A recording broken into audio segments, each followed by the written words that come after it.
రాధ నిర్దోషి అని నిరూపించి దమయంతి దుర్గా ప్రియకు షాక్ ఇచ్చిన విక్రమ్ కృష్ణ. అసలు ఇదంతా ఎలా జరిగిందనేది వీడియోని స్కిప్ చేయకుండా చివరి వరకు చూడండి.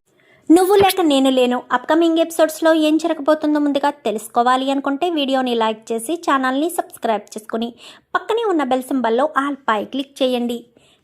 చిట్టి రాధ ఇద్దరు ఒక్కరేనని విక్రమ్ కృష్ణ తెలుసుకోవాలని మీరు కూడా కోరుకుంటే కామెంట్లో ఎస్ అని టైప్ చేయండి. మొత్తం మీద చూసుకున్నట్లయితే ఇంకా రాధ మీద నింద అయితే వేస్తారు.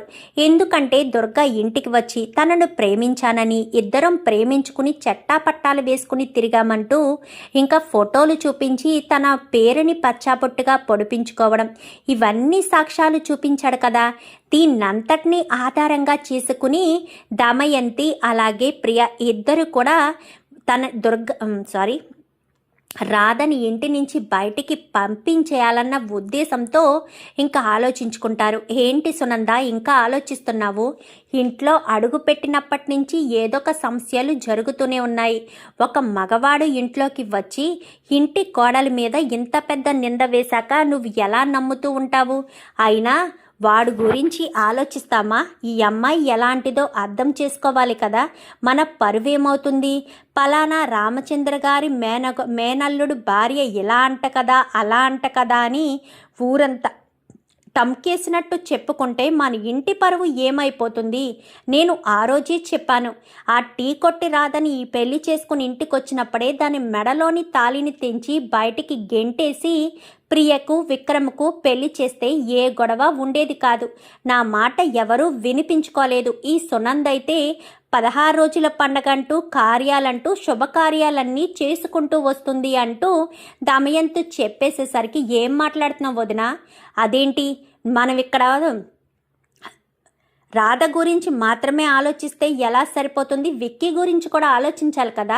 విక్కీ ప్రేమించి పెళ్లి చేసుకుని ఇంట్లో అడుగు పెట్టాడు.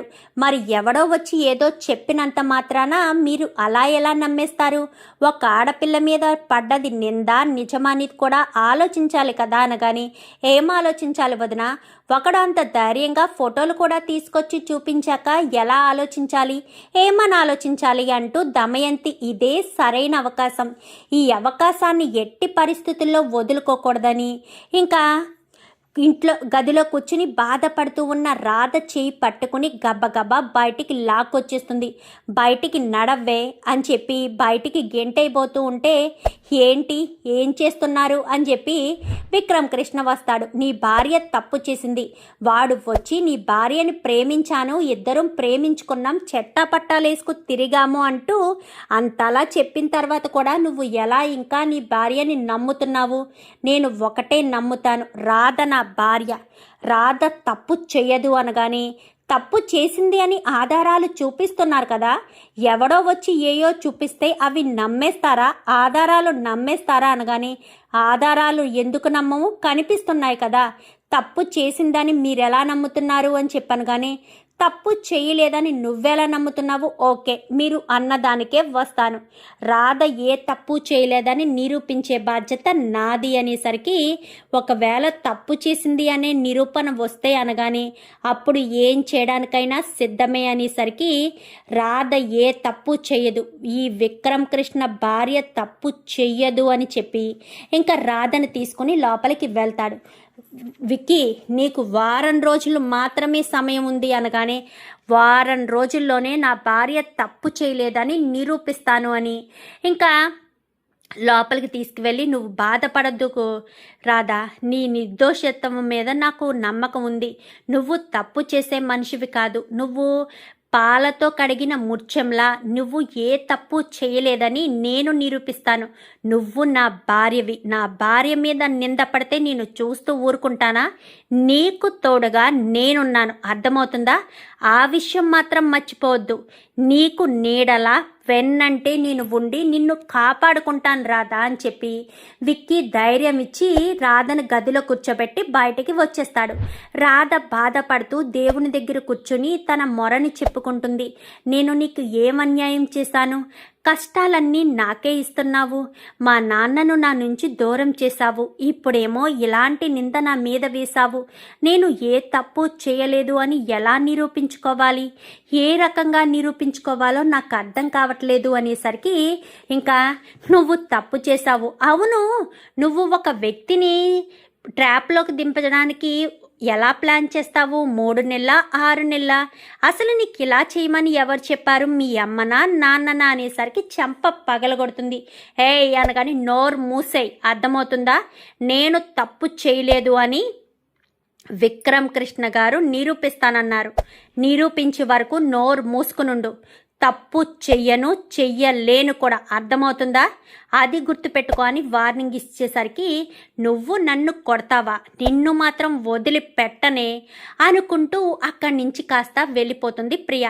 వెళ్ళి వాడితో చేతులు కలిపింది కదా, ఇంకా ఎక్కడికి ఏం జరుగుతున్నా ఇక్కడ విషయాలన్నీ కూడా చెప్తుంది. చెప్పేసరికి విక్రమ్ కృష్ణ ఆలోచనలో పడతాడు. ఇప్పుడు రాధ చెప్పినట్టుగా వాడు తనని ఏడిపిస్తున్నాడు, తనకి రాధకి ఏ తప్పు లేదు, ఏది సంబంధం లేదు అని నిరూపించాలంటే ఏం చేయాలి అని ఆలోచిస్తూ ఏకలింగానికి ఫోన్ చేస్తాడు. చెప్పరా అనగాని ఎక్కడున్నావనేసరికి నేను పలానా చోట ఉన్నానగానే అర్జెంటుగా నీతో మాట్లాడాలనేసరికి ఏకలింగం వీడు ఇద్దరు ఒక చోట కూర్చుని మీటింగ్ పెట్టుకుంటారు. ఏంట్రా ఇంట్లో సమస్యలేంటి అనగానే రాధ మీద నింద పడింది, ఆ నింద నిజం కాదు అని నేను నిరూపించాలి అనేసరికి ఏం చేద్దామనుకుంటున్నావు అనగానే అదే ఆలోచిస్తున్నాను, రాధాసులు వాడిని అని చెప్పాను కానీ అన్నీ అడిగాను, వాడి గురించి మొత్తం చెప్పిందనేసరికి వాడు రాధను ప్రేమించాడటనా, రాధ వాడిని ప్రేమించలేదు కదా అని చెప్పాను కానీ అది నీకెలా తెలుసా అనగానే రాధను చూసిన ఎవరికైనా తెలుస్తుంది, మీ దమయంతి అత్తయ్య మాత్రం అవకాశం దొరికింది కదా అని రాధని ఇంటి నుంచి బయటకు గెంటేసి ప్రియను నీకిచ్చి పెళ్లి చేయాలని ప్లాన్ చేస్తుందని నాకు అనిపించింది, రాధ ఏ తప్పు చేసే మనిషి కాదురా విక్కీ అనగానే నాకు తెలుసు, ఇప్పుడు మనం చేయాల్సిన పని ఏంటంటే రాధ ఎక్కడ చదివిందో అక్కడికి వెళ్ళాలి ఫస్ట్ అని చెప్పనేసరికి పద ఇంకెందుకు ఆలస్యమని ఇంకా అక్కడికి వెళ్తారు. అక్కడికి వెళ్ళిన తర్వాత నమస్కారం, నేను పలానా స్టేషన్లో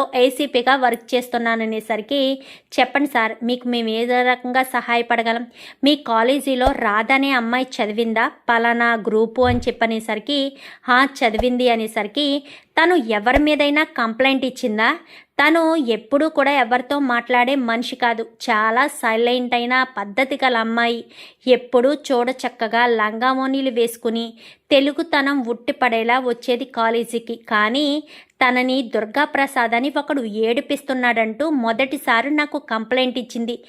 ఎప్పుడు ఎలాంటి తప్పుడు ఎలిగేషన్ లేని అమ్మాయి మొదటిసారి నా దగ్గరికి వచ్చి కంప్లైంట్ ఇవ్వడంతో నేను ఎంక్వైరీ చేస్తే అది నిజమని తేలి వాణ్ణి సస్పెండ్ చేశాను అనేసరికి సార్ ఇదే మాట మీరు చెప్పగలరా అని చెప్పాను. కానీ ఎందుకు చెప్పలేను, ఎక్కడైనా చెప్తాను, రాధ చాలా నిజాయితీ గల అమ్మాయి, చాలా మంచి అమ్మాయి, చాలా పద్ధతి గల అమ్మాయి, ఆ అమ్మాయి మీద తప్పుడు ఎలిగేషన్ ఎందుకు వస్తుంది అనేసరికి రాధా నేను పెళ్లి చేసుకున్నాం సార్ అని చెప్పాను. కానీ అవునా, కంగ్రాచులేషన్స్, ఇప్పుడు ఏంటి ప్రాబ్లం అనగానే వాడు కావాలనే మా జీవితంలోకి వచ్చి రాధా నేను ప్రేమించుకున్నాము అంటూ పచ్చబొట్లు చూపించి మా ఇంట్లో ఏదో రాధ మీద నింద వేసే ప్రయత్నం చేశాడు. మీరు ఏమనుకోకుండా నేను చెప్పిన రోజు చెప్పినట్టుగా వచ్చి రాధ నిర్దోషత్వం గురించి చెప్పాలి అనగాని తప్పకుండా విక్రమ్, ఎందుకు చెప్పను, రాధ లాంటి అమ్మాయి గురించి ఎక్కడైనా నేను నిజమే చెప్తాను, అబద్ధం చెప్పవలసిన అవసరం నాకు లేదు అనగాని చాలా థ్యాంక్స్ సార్ అని చెప్పి ఇంకా అక్కడి నుంచి విక్రము మొదటి విట్నెస్గా ఇంకా తనని సార్ని ఉపయోగించుకుంటాడు. ఇంకా రెండోది రాధ ఫ్రెండ్ చెప్పింది కదా, ఆ అమ్మాయి దగ్గరికి వెళ్తాడు.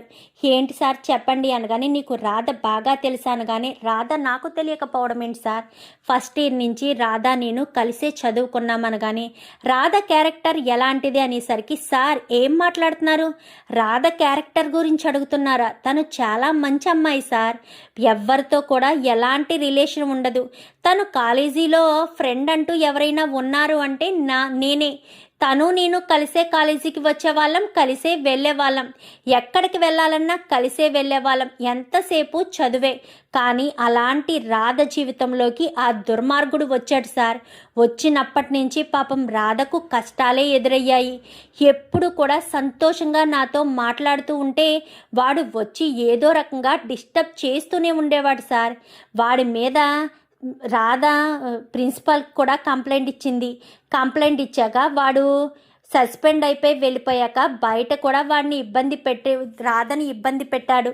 ఇబ్బంది పెడితే పోలీస్ కంప్లైంట్ కూడా ఇచ్చింది అనేసరికి ఏ స్టేషన్లో కంప్లైంట్ ఇచ్చారు అనగానే పలానా స్టేషన్లో కంప్లైంట్ ఇచ్చామనేసరికి సరే నువ్వు రాధ గురించి నీకు తెలుసు కదా, నేను రాధ గురించి నిన్ను ఒక చోటకి పిలుస్తాను, నువ్వు అక్కడికి వచ్చి జరిగిన విషయం చెప్పాలి అనగానే ఏమైంది సార్, ఇప్పుడు రాధ ఎలా ఉంది అనగానే జరిగిన విషయం చెప్తాడు. అయ్యో సార్, రాధ చాలా మంచి అమ్మాయి, తన మీద నింద వేస్తే కళ్ళు పోతాయి సార్. రాధలాంటి మంచి అమ్మాయికి మీలాంటి భర్త దొరికినందుకు నాకు చాలా సంతోషంగా ఉంది. మీరు ఎక్కడికి వచ్చి చెప్పమన్నా చెప్తాను సార్ అనగానే ఇంతకీ ఏ స్టేషన్ అన్నావు అనగానే పలానా స్టేషన్ సార్ అనేసరికి ఓకే చాలా థ్యాంక్స్, నేను మళ్ళీ నీకు టచ్లోకి వస్తాను, అప్పుడు నువ్వు ఖచ్చితంగా రావాలి అనేసరికి తప్పకుండా సార్, రాధ నా బెస్ట్ ఫ్రెండే కాదు నా వెల్ విషర్ కూడా. రాధను చూసే నేను చదువు మీద చాలా ఇంట్రెస్ట్ చూపించాను.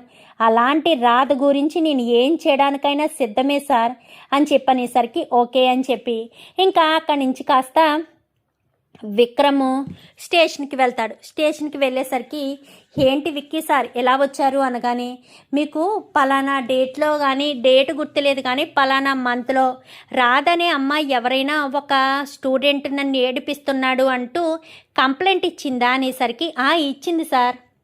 మరి మీరు వాడి మీద యాక్షన్ తీసుకున్నారా అనగాని ఎందుకు తీసుకోలేదు సార్, తీసుకొచ్చాము, కుళ్ళ పొడిచాము వాడిని. ఇంచుమించుగా 1 వారం రోజులు వాడి జైల్లోనే ఉన్నాడు. చీత కొట్టి మక్కిలి విరగదీసి మరీ పంపించాము.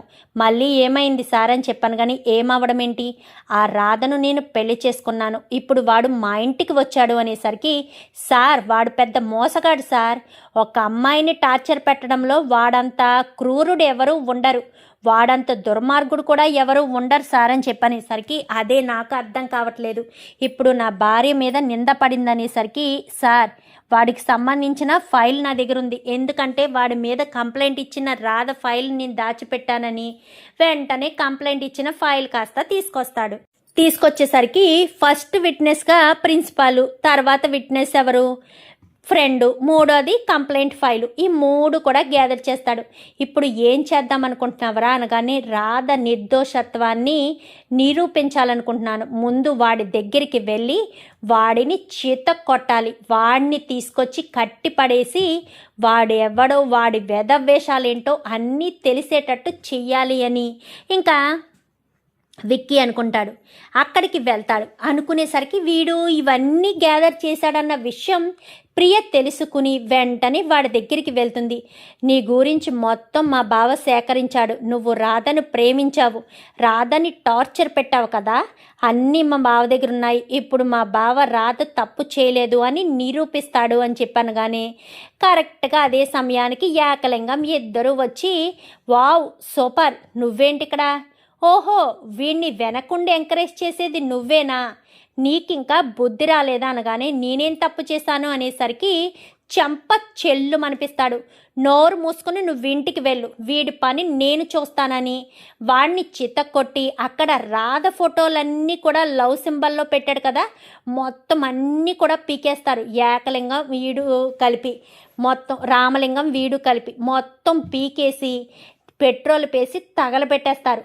పదరా నువ్వు అని వాడిని తీసుకొచ్చి వాళ్ళ గార్డెన్ ఉంటుంది కదా, గార్డెన్లో పడేస్తారు. పడేసి ఇంకా రామలింగాన్ని లోపలికి వెళ్ళి అందరినీ రమ్మని చెప్తాడు. రాధను కూడా రమ్మను అనగానే రాధ కూడా వస్తుంది. అప్పుడే ప్రిన్సిపల్ని, తన స్నేహితురాల్ని, కంప్లైంట్ కాపీని, అలాగే ఇన్స్పెక్టర్ని కూడా రమ్మని చెప్తాడు. ఇన్స్పెక్టర్ని కూడా రమ్మని చెప్పేసరికి ఇన్స్పెక్టర్ కూడా వస్తాడు. ఇన్స్పెక్టర్ కూడా వచ్చి ఇప్పుడు చెప్పండి సార్ అని చెప్పాను. కానీ ఏంటమ్మా రాధ మీద తప్పుగా అనుకున్నారంట, రాధ ఏ తప్పు చేయలేదు, ఈడు దరిద్రుడు, వీడే రాధని ఏడిపించేవాడు. వీడి మీద రాధ కంప్లైంట్ ఇచ్చింది. అప్పటి వరకు రాధ అనే అమ్మాయి మా కాలేజీలో ఉంది అని తెలుసు, కానీ తనని నేను నేరుగా చూసింది లేదు. ఎందుకంటే ప్రతి టీచర్ కూడా పలానా క్లాసులో రాధ అనే అమ్మాయి చాలా చక్కగా వస్తుంది సార్, చాలా చక్కగా చదువుతుంది అని ప్రతి ఒక్క టీచరు నాకు చెప్పేవాళ్ళే. మొదటిసారి రాధ నా దగ్గరికి వచ్చి, ఈ దుర్గాప్రసాద్ అనేవాడు నన్ను ఏడిపిస్తున్నాడు సార్, ప్రతి క్షణం నాకు టార్చర్ చూపిస్తున్నాడు సార్, వీడి మీద యాక్షన్ తీసుకోవాలి సార్ అని చెప్పి ఆ అమ్మాయి నాకు చెప్పడం వల్లే నేను వీడి మీద యాక్షన్గా వీడిని సస్పెండ్ చేశాను. అయినా సరే వీడు ఈ అమ్మాయిని వదిలిపెట్టలేదు అని నాకు సార్ చెప్పే వరకు తెలీదు. నువ్వు అవును నిజమే, సార్ చెప్పింది నిజమే, రాధ చాలా మంచిది, అసలు ఎవరితోని మాట్లాడేది కాదు, కాలేజీకి రావడం, తను చదువుకోవడం, తన పనేదో తను చేసుకోవడం. ఈ దుర్గాప్రసాదే ప్రతి క్షణం రాధను ఏడిపించేవాడు, ప్రతి క్షణం రాధను ఇరిటేషన్ తెప్పించేవాడు. తను అసలు రాధను ప్రశాంతంగా ఉండనిచ్చేవాడు కాదు. ఎన్నోసార్లు రాధ వాడిని కొట్టింది. నీ పేరు ఇక్కడ పచ్చబొట్టు పొడిపించుకున్నాను, ఇక్కడ పచ్చబొట్టు పొడిపించుకున్నాను అంటూ రాధని టార్చర్ చేసేవాడు వాడు. అయినా వాడి మీద పోలీస్ కంప్లైంట్ ఇచ్చాము అనగానే ఇదిగో కంప్లైంట్ కాపీ అని ఇంకా రామలింగం కాపీని చేతిలో పెడతాడు. అవును, రాధ నా దగ్గరికి వచ్చింది, తన బాధనంతా చెప్పుకుంది. సార్, నేను కష్టపడి చదువుతున్నాను, వీడి గురించి కాలేజీలో కంప్లైంట్ ఇచ్చాను, వీడిని కాలేజీలో సస్పెండ్ చేశారు, అయినా సరే వీడు నన్ను టార్చర్ చేస్తున్నాడు సార్, నేను ప్రశాంతంగా కాలేజీకి వెళ్ళలేకపోతున్నాను, రోడ్డు మీద నన్ను ఆపి ఇరిటేషన్ తెచ్చేటట్టు చేస్తున్నాడు సార్, నా చదువు మధ్యలోనే ఆగిపోయేటట్టుంది వీడి వల్ల, దయచేసి నా బాధను అర్థం చేసుకోండి సార్, వీడు నన్ను ఎంత టార్చర్ పెడుతున్నాడు అని మొత్తం ఇన్స్పెక్టర్ కంప్లైంట్ కాపీతో పాటు మొత్తం విషయం అంతా రాధ కంప్లైంట్ ఇవ్వడం వల్ల మేము వాడిని తీసుకెళ్ళి వారం రోజులు చితకబాది వదిలాము అని చెప్పి మొత్తం విషయం చెప్తారు. ఎప్పటికైనా అర్థమైందా రాధ తప్పు చేయలేదని, రాధనే వీడు బాధ పెట్టాడు, వీడు టార్చర్ చేశాడు రాధనే అంటూ మాట్లాడేసరికి ఇంకా అందరూ కూడా సైలెంట్ అయిపోతారు. ప్రియ అని చెప్పాను కానీ ప్రియ ముందుకొస్తుంది. ప్రియ వీడితో చేతులు కలిపి రాధను నన్ను విడదీయాలని చూస్తుంది అనేసరికి ప్రియ ఎందుకు చేతులు కలుపుతుంది అనగానే రామలింగం ఆ వీడియో చూపించు అనేసరికి వీడియో కాస్త వీళ్ళిద్దరూ మాట్లాడుకోవడం వీడియో తీస్తారు. రాధ వాడి దగ్గరికి వెళ్ళి ప్రియ వాడి దగ్గరికి వెళ్ళి ఎందుకు మాట్లాడాలి, మా బావ నీకు సంబంధించినవన్నీ సేకరిస్తున్నాడు, జాగ్రత్తగా ఉండు, రాధను నువ్వు తీసుకెళ్ళిపోతే మా బావను నేను పెళ్లి చేసుకుంటాను అంటూ ఎలా చెప్పగలుగుతుంది ప్రియా? ఏదైనా మీకు ఆధారాలు ఉండాలి కదండి, ఆధారాలు లేకపోతే మీరేమీ నమ్మరు కదా, మీ కూతురు చాలా మంచిది అని మీరు నమ్ముతారు కదా అంటూ దమయంతిని అనేసరికి వెంటనే రాధ చెంప పగలగొడుతుంది ప్రియ చెంప పగలగొడుతుంది సునంద. నా కొడుకు కోడల్ని విడదీయాలని చూస్తావా, రాధని ఇంటి నుంచి పంపించేయాలని వాడితో చేతులు కలిపి వాడిని మళ్ళీ మళ్ళీ ఇంటికి వచ్చి ఇబ్బంది పెట్టాలని చూస్తావా, నిన్ను మాత్రం ఎట్టి పరిస్థితుల్లో వదిలిపెట్టను, నా కొడుకుని నా కోడల్ని విడదీయాలని చూస్తే నిన్ను అంత ఈజీగా ఎలా వదిలేస్తాననుకున్నావు అంటూ మాట్లాడేసరికి నేను అనేసరికి నోరు మూసాయి, ఇంకొక్కసారి నా కొడుకు కోడల విషయంలో నువ్వు కలగ చేసుకున్నావంటే మాత్రం ఊరుకోను, అమ్మ రాధా అంటూ అక్కున చేర్చుకుంటుంది. నాకు తెలుసమ్మా నువ్వే తప్పు చేయలేదని, నాకు తెలుసు నా కొడుకు నువ్వు తప్పు చేయలేదని నిరూపిస్తాడని. ఇప్పటి మాట్లాడండి, ఎవరెవరో ఏదేదో మాట్లాడారు కదా, నా కోడలు తప్పని, తప్పుడు మనిషి అని, ఎవడో వచ్చి పచ్చబొట్లు చూపించి వాడు అలా చెప్తే ఇలా చెప్తే నా కోడల మీద నింద వేసి మెడపట్టి బయటకు గెంటేయడానికి కూడా వెనకాడలేదు కదా దమయంతి.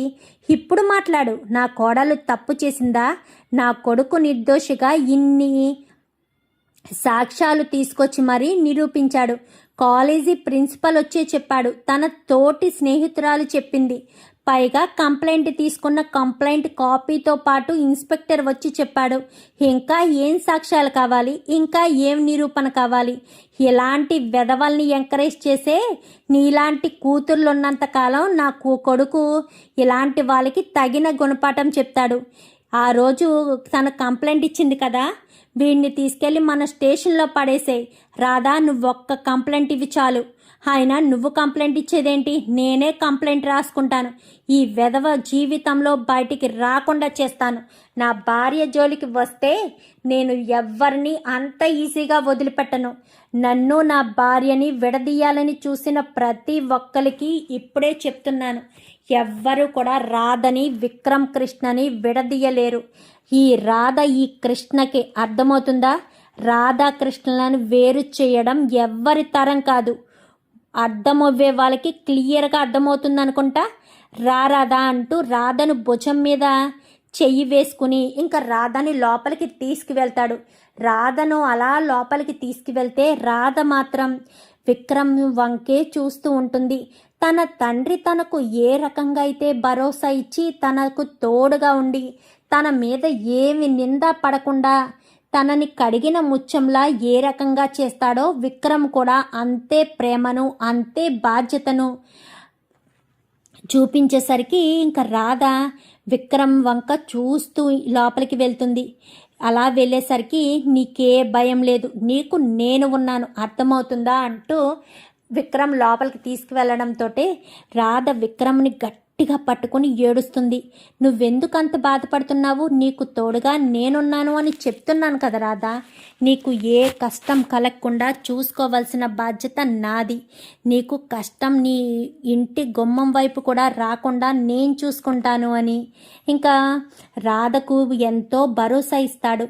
ఇచ్చేసరికి సరే నువ్వు రెస్ట్ తీసుకో, నాకు స్టేషన్లో చిన్న వర్క్ ఉంది, చూసుకుని వస్తాను అని అక్కడి నుంచి కాస్త విక్రమ్ వెళ్ళిపోతాడు. రాధ విక్రమ్ తన గురించి మాట్లాడిన ప్రతి మాట కూడా జ్ఞాపకం తెచ్చుకుంటుంది. ఒక ఆడపిల్లకి భర్త ఎంత సపోర్టు, అత్తవారింట్లో ప్రేమించి పెళ్లి చేసుకుని అడుగుపెట్టినా ఇంట్లో ఎవరు సపోర్ట్ ఇచ్చినా ఇవ్వకపోయినా తన భర్త తనకు ఎంత సపోర్ట్ ఇవ్వడం చూసి ఎంతగానో సంబరపడుతుంది రాధైతే. నాకు ఇలాంటి భర్త వస్తాడని ఎప్పుడూ అనుకోలేదు. విక్రమ్ని నేను ప్రేమిస్తున్నానా? విక్రమ్ లేకపోతే నేను ఉండలేనా? జీవితాంతం విక్రమ్ నాకు తోడుగా ఉంటాడా? విక్రమ్ కృష్ణ రాధా కృష్ణులు అన్నాడు. నిజంగానే జీవితాంతం నాకు కృష్ణ తోడుగా ఉంటాడా అని చెప్పి రాధ కాస్త అనుకుంటూ ఉంటుంది. మరి రాధలో మొదలవుతుందా ప్రేమ? ఇంక ఇదంతా రాధ ఆలోచించుకుంటూ ఉండగా ఇంకా ప్రియా ఇటు దమయంతి ఇద్దరూ లోపలికి వచ్చి ఇది కూడా ప్లాన్ బెడిసి కొట్టింది మమ్మీ. ఈ రాధను బావ జీవితంలోంచి పంపలేకపోతున్నాము. అసలు వాళ్ళిద్దరి మధ్య ప్రేమ లేదు అని ఆ రోజు మొదటి రాత్రి నాకు తెలిసింది. కానీ బావ మాట్లాడే ప్రతి మాట కూడా ఒక అమ్మాయిని ప్రేమిస్తే ఆ అమ్మాయికి ఏ రకంగా సపోర్ట్నిస్తారో అంత సపోర్ట్ని ఇస్తున్నాడు. నాకు అసలు ఏమీ అర్థం కావట్లేదు. బావ ఇంత సపోర్ట్ ఇవ్వడం ఏంటో తెలియడం లేదు. నిజంగానే బావకు ఇటు రాధకు నిజంగానే ప్రేమ లేదా? మరి ఆ రోజు మొదటి రాత్రి ఎందుకు బావ అలా మాట్లాడాడు? కొంపతీసి బావకు నేనే లోపల ఉన్నాను అన్న విషయం తెలిసే ఆ రకంగా మాట్లాడా బావ? ఏమో నాకే అర్థం కావట్లేదు. బావ చేసే పనులు చూస్తుంటే రాధను బావ ప్రేమిస్తున్నాడు అనిపిస్తుంది. ప్రేమించడం ఏంటి? ప్రేమించే కదా వాళ్ళు పెళ్లి చేసుకున్నారు. మరి ఇప్పుడు ఎందుకు బావ రాధను ఎంత సపోర్ట్ చేస్తున్నాడు? నిజంగా బావ రాధనలు మనం వేరు చేయలేమా? బావ జీవితంలోకి నేను అడుగు పెట్టలేనా మమ్మీ? బావ ఇంకా నాకు సొంతం కాడా మమ్మీ అంటూ ప్రియ అంటుంది. చూద్దాం మరి రాబోయే ఎపిసోడ్స్లో మరి రాధలో మొదలైన కృష్ణ మీద ప్రేమ కృష్ణకు కూడా రాధ మీద మొదలవుతుందా? రాధా కృష్ణలు ఇద్దరూ ఒకటవుతారా? చిట్టి రాధ ఇద్దరూ ఒక్కరేనని ఆ రాధే తన మరదలు చిట్టి అన్న విషయం సీనయ్య మరి విక్రమ్కి ఎప్పుడు చెప్తాడు? మరి అలా తెలిసిన తర్వాత అగ్రిమెంట్ కాస్త క్యాన్సిల్ చేసి నిజమైన భార్యాభర్తలుగా జీవితాంతం కలిసే ఉంటారా? చూద్దాం మరి రాబోయే ఎపిసోడ్స్లో ఏం జరగబోతుందో. వీడియో నచ్చితే లైక్ చేసి ఛానల్ని సబ్స్క్రైబ్ చేసుకుని పక్కనే ఉన్న బెల్ సింబల్లో ఆల్ పై క్లిక్ చేయండి. Thank you for watching.